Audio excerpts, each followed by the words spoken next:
বিসমিল্লাহির রহমানির রহিম।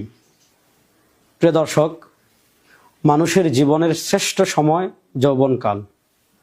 নবী করিম সাল্লাল্লাহু আলাইহি ওয়াসাল্লাম আমাদেরকে বলেছেন, ইগতানিম খামসান ক্বাবলা খামসিন, পাঁচটি সময়কে পাঁচটি সময়ের আগে কাজে লাগাও, পাঁচটি জিনিস আসার আগে গনিমত মনে করে কাজে লাগাও।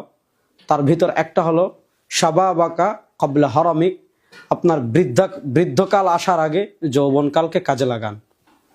আমাদের যুবকদের যৌবনকালকে ইসলামের বিপরীত পথে মতে আদর্শে পরিচালিত করার জন্য পুরো পৃথিবীব্যাপী ইসলামের বিরুদ্ধ শক্তি যারা আছে তারা প্রাণপণ লড়াই করছে, প্রাণপণ চেষ্টা করছে বাংলাদেশের যুবকদের ইসলামের পথে পরিচালিত করতে, ইসলামে আদর্শে উজ্জীবিত করতে যে কয়েকটি সংগঠন প্রাণপণ চেষ্টা চালিয়ে যাচ্ছে, তার ভিতর অন্যতম ইসলামী যুব আন্দোলন বাংলাদেশ।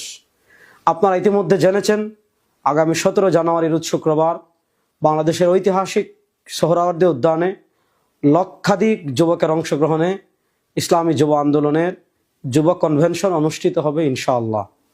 জাতীয় উলামা মাশায়েখ আইম্মা পরিষদের পক্ষ থেকে আমরা ইসলামী যুব কনভেনশনের সফলতা কামনা করছি। আল্লাহ তাআলা এই কনভেনশনকে পরিপূর্ণ সফলতা দান করুন। এর সাথে বাংলাদেশে যারা দিন বিজয়ের স্বপ্ন দেখেন, বাংলাদেশে যারা ইসলাম বিজয়ের স্বপ্ন দেখেন, বাংলাদেশে যারা রাষ্ট্রীয়ভাবে ইসলাম বিজয়ের স্বপ্ন দেখেন, ইসলামী যুব আন্দোলনের এই যুব কনভেনশনে আপনাদেরকে আমি আমন্ত্রণ জানাচ্ছি।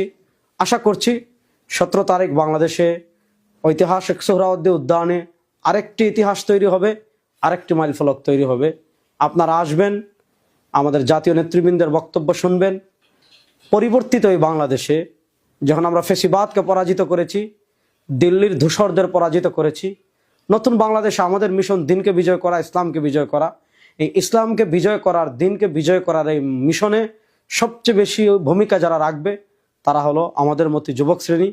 আগামী শুক্রবার সোহরাওয়ার্দী উদ্যানে ইসলাম বিজয়ী, ইসলামের স্বপ্ন লালনকারী যুবকদের সাথে দেখা হচ্ছে ইনশাআল্লাহ। আসসালামু আলাইকুম।